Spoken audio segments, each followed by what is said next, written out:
Hello everybody and welcome back to another video on the Pole Position channel.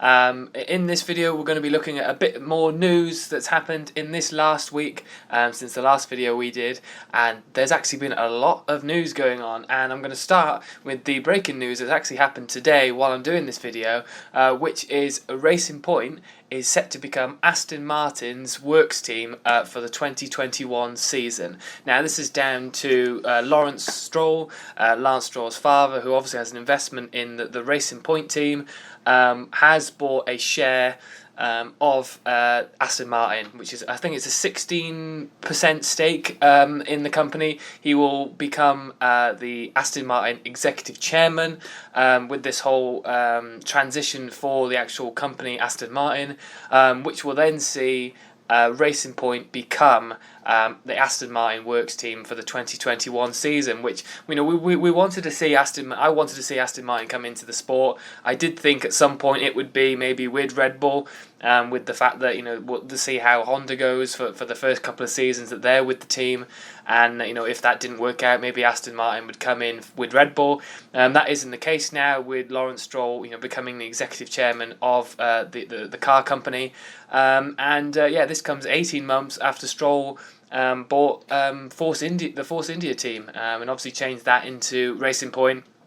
Sergio Perez staying with the company, Lance Stroll, his son, obviously becoming a driver for Racing Point. That's going to be interesting to see Aston Martin actually become a Formula One racing team for the 2021 season. It'll be the first time in 60 years that the Aston Martin works team has been in Formula One. That obviously means that I think Red Bull put an announcement out this morning saying that their sponsorship deal with Aston Martin will obviously come to an end at the end of this season, because of obviously them becoming a works team for the 2021 season. So obviously Red Bull will have to find another sponsorship, but I'm not sure that's going to be a problem for them. They're going to be continuing with Red Bull and Aston Martin with the Valkyrie, the Aston Martin Valkyrie, which Adrian Newey is designing. That's still going to be going ahead, no problem. Even though now it's sort of changing hands in terms of F1 teams. So really big news actually coming out. Racing Point are obviously launching their car on the 17th of February for the 2020 season, and that'll be the last time possibly that we see a pink pink car from the company. So that'll be interesting to see what the colour design is for Aston Martin. Will it be British racing green for the company in 2021? But big news coming out of Formula One and Aston Martin and Racing Point today, and Aston Martin will have a works team for the 2021 season. We also have a couple more launch dates for the 2020 season. Williams and Haas have both announced their dates now for when they're going to be showing off the car. Williams will be on the 17th of February, like Force India, 2 days before the test in Barcelona takes place. Hopefully everything goes well this season, because we know the troubles that Williams had last year, but nothing seems to be sort of coming out of the Williams sort of factory that there's any issues. We've obviously got two young drivers in George Russell and the new driver for Williams, Nicholas Latifi, in the team this year. There's also been a few changes in terms of the technical lineup as well. It's set to be announced February the 17th. 8 o'clock in the morning. It is the Frank Williams 43, or FW43, as it will be announced. We've also had Haas. Now I actually haven't got the date of the Haas car on right now, but let me just have a look. That is on February the 18th. So that's actually the day of the test. So they'll be releasing their livery for the car on the same day that testing starts at Barcelona. That's 8 o'clock as well. Haas have also announced, so I think in terms of the list of teams to be announced, I think it's just Red Bull now who we are waiting for to announce their car and when that will be set to launch as well. I think I've already mentioned Renault. Renault's is on February the 12th. So yeah, I mean, it's looking good now. I'm looking forward to it. Like I said, every video I'm doing now, I'm looking forward to seeing the cars and what's going on. Obviously, the news coming out with Aston Martin will be interesting for the 2021 season.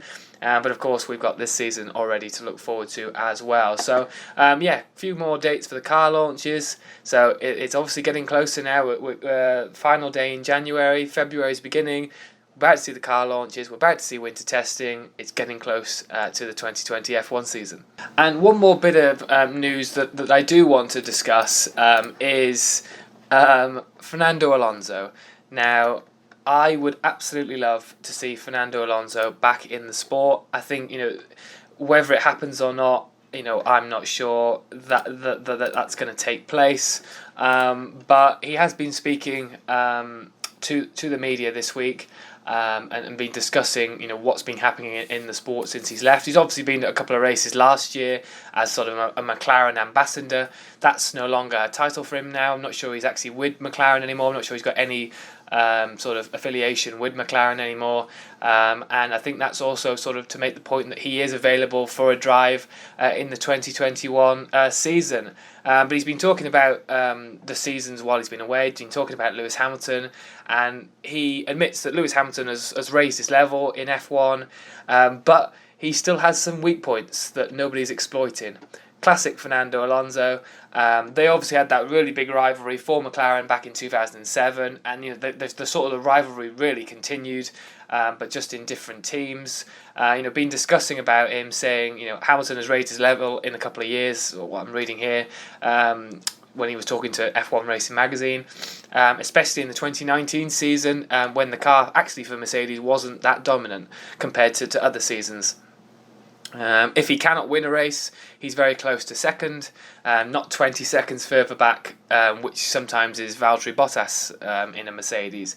So really having a little bit of a dig at Valtteri Bottas, saying a weekend when the car is not as competitive, Valtteri Bottas finishes 5th or 6th, and like a minute behind. Lewis doesn't do that.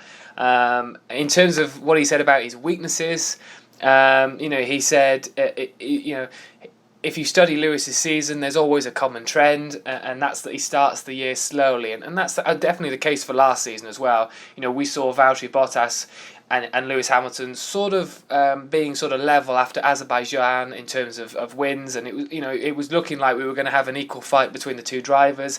Bottas started well, Hamilton maybe not so. And yeah, it did look like we were going to have a big fight throughout the whole season between the two drivers. Obviously, that didn't happen. But like Fernando Alonso said, Lewis sometimes starts the season a little bit slower compared to what he ends the season, should I say. And look, that domination between Spain and sort of Hungary, that was an absolute domination from Lewis Hamilton. It, like he says afterwards, after saying he does have some weaknesses, but nobody's pressing them buttons in terms of his weaknesses. Nobody's really having a go at them weak points from Lewis Hamilton. He does say it would be nice to compete against him in a proper fight. That's what he's sort of talking about in terms of coming back to the sport. Mercedes have been dominant and in these last few years, and a strong team. If they decide to make a change, he's not going to say anything. Last summer they had doubts between Bottas and Ocon. Next year they might have the same doubts. So he's trying to put his name forward, trying to say it. And obviously we've had the likes of Hamilton and Max Verstappen saying they'd like to see Alonso back into the sport. Do we think he would be? I'd absolutely love Fernando Alonso to come back into the sport. There's actually a poll on the F1 website, saying, do you think Alonso will return? It's actually 50-50 right now. 50% say yes, 50% say no. 34,000 votes. And yeah, it is actually level. That's actually quite interesting to see that so many people have actually voted, and it's 50-50. Personally, I'd love to see Alonso back. I'd like to see him in an actual car that can fight for the championship. And I'd love to see Max Verstappen, Lewis Hamilton, Fernando Alonso, maybe Daniel Ricciardo if he gets a seat maybe for the 2021 season that's actually got a car that can compete. Yeah, I think it would be one hell of a fight for the 2021 season, especially with all them regulation changes. But let me know your thoughts. Would you love Fernando Alonso to come back into the sport? Who do you think would be his best option to come back into with? And do you think if he came back in sport with a winning car, he would actually be able to challenge Lewis Hamilton? They're just the three news points. Like I said, the Alonso one, the car launch dates, and obviously the breaking news, which is Racing Point will become Aston Martin racing in the 2021 season. Let me know your thoughts, and thank you very much for watching this video. And like I said, I'm going to continue to do these videos throughout the season now, so stay tuned for as many videos as possible. Thank you very much. See you soon.